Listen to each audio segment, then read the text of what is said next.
বন্ধুরা, প্রতি বছরের মতন এই বছরের রথযাত্রা আসন্ন প্রায়, তাই এই উপলক্ষে সেজে উঠছে পুরীধাম। শাস্ত্রে আছে, রথস্থ বাম নং দৃষ্টা পুনর্জন্ম ন বিদ্যতে, অর্থাৎ রথের উপরে উপবিষ্ট খর্বাকৃতির জগন্নাথ দর্শন করলে তার আর পুনর্জন্ম লাভ হয় না। তাই রথের রশি ধরে রথ টানা মহাপুণ্য কর্ম বলে মান্যতা পেয়েছে সনাতন ধর্মে। প্রতি বছর আষাঢ় মাসের শুক্লপক্ষের দ্বিতীয়া তিথিতে জগন্নাথ দেব তার দাদা বলভদ্র ও বোন সুভদ্রাকে নিয়ে রথে চেপে মাসির বাড়ি যান। তিনজনেরই আলাদা আলাদা রথ আমরা দেখতে পাই। জগন্নাথ দেবের রথের নাম নন্দীঘোষ, বলভদ্রের রথের নাম তালধ্বজ আর সুভদ্রার রথের নাম দেবদলন বা পদ্মধ্বজ। স্কন্দ পুরাণ, নারদ পুরাণ, পদ্মপুরাণ ও ব্রহ্মপুরাণে জগন্নাথ দেবের এই রথযাত্রার উল্লেখ পাওয়া যায়। যদি কোনো ব্যক্তি এই রথযাত্রার সময়ে মনে প্রাণে শ্রী জগন্নাথ দেবকে ডাকে, তবে তার সকল মনোবাঞ্ছা পূরণ হয়।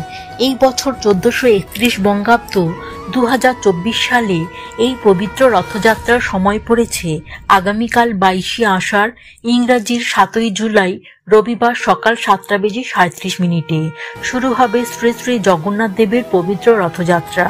এই রথযাত্রার ঠিক 7 দিন পর 15 জুলাই জগন্নাথ দেব তার মাসির বাড়ি থেকে নিজের বাড়ি ফিরে আসবেন। এই অনুষ্ঠানকে উল্টো রথ বলা হয়। এই উল্টো রথ থাকবে সোমবার বিকেল 4:11 অবধি। বন্ধুরা, রথযাত্রার এই 7 দিন শাস্ত্রমতে খুবই গুরুত্বপূর্ণ, কারণ এই সময় জগন্নাথ দেব তার ভক্তদের উপর আশীর্বাদ বর্ষণ করেন। তাই বন্ধুরা, এই সময়কালে আপনারা যদি নিম্নে বর্ণিত কাজগুলো করতে পারেন, তাহলে তা 100 যজ্ঞের ফল লাভ হয়। তাই বন্ধুরা, এই সময়কালে নিম্নে বর্ণিত কাজগুলির মধ্যে অন্ততপক্ষে একটিও যদি করতে পারেন, তবে আপনারও আপনার বাড়ির সকলের কল্যাণ হবেই হবে।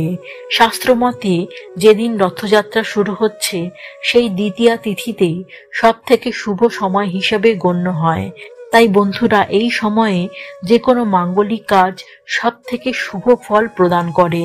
তাই বলা হয়, এই দিনে যে কোনো শুভ কাজ যদি শুরু করতে পারেন, তবে সেই কাজে অবশ্যই সফলতা আসবে, সেটা নিশ্চিত রূপে বলা যেতে পারে। বন্ধুরা, শাস্ত্রমতে এই দিনটি অতি পবিত্র।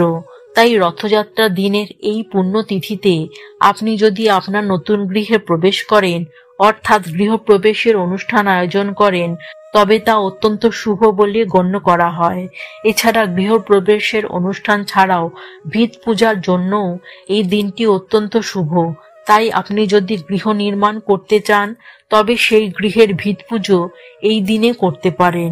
এবং যে কারণে আপনারা হয়তো লক্ষ্য করবেন, কলকাতা সহ এই রাজ্যের যত বড় বড় বারোয়ারি দুর্গাপূজা হয়, তাদের প্রায় বেশিরভাগ দুর্গাপূজার খুঁটি পূজার অনুষ্ঠান এই দিনেতেই করা হয়। যদি নতুন ব্যবসা শুরু করতে চান, তবেও আপনি এই রথযাত্রার শুভ দিনটিকে আপনার ব্যবসা আরম্ভের প্রথম দিন হিসাবে বেছে নিতে পারেন। অর্থাৎ যে কোনো শুভ কার্যের আরম্ভ আপনি এই দিনে করতে পারেন। জগন্নাথ দেবের কৃপায় আপনার সেই শুভ কাজ অত্যন্ত সফলতা লাভ করবে।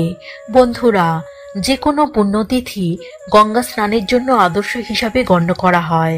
আর এই রথযাত্রার পবিত্র দিনে যদি আপনি গঙ্গা স্নান করেন, তা অবশ্যই শুভ ফল প্রদান করে থাকে।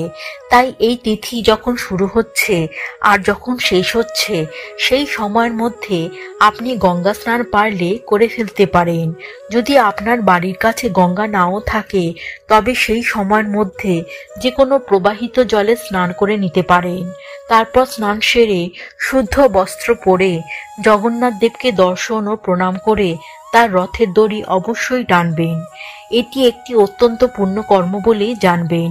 বন্ধুরা, এই দিন বৃক্ষরোপণের জন্য অতি প্রশস্ত দিন।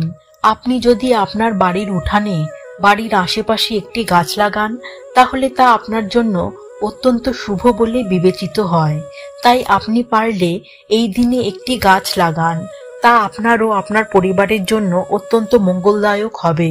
বন্ধুরা, এই দিনে আপনি যদি আপনার গৃহে কোনো পুজোর আয়োজন করেন, তাহলে সেটাও আপনার ও আপনার পরিবারের জন্য মঙ্গলজনক হবে।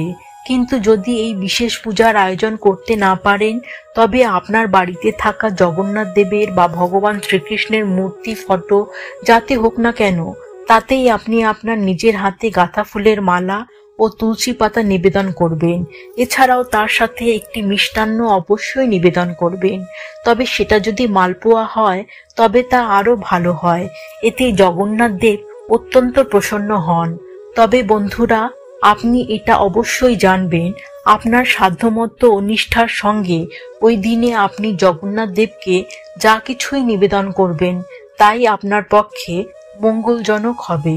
আপনার নিবেদন করা জগন্নাথ দেবের ওই মহাপ্রসাদ আপনি সবার মাঝে অবশ্যই বিতরণ করবেন এবং পারলে গরিব দুঃখীকে আপনার সাধ্যমতো দান করবেন।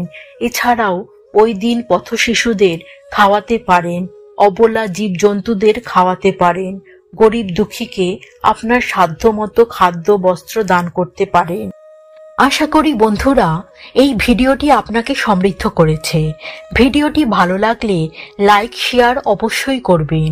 চ্যানেলে নতুন হলে চ্যানেলটিকে সাবস্ক্রাইব করে রাখার অনুরোধ জানাচ্ছি। আর বেল বটনে অবশ্যই অল সিলেক্ট করতে ভুলবেন না যেন। তাহলে আজকের মতন আসি। সামনের শনিবার এই রকমের আরো একটি ভিডিও নিয়ে আবারও হাজির হব। নমস্কার।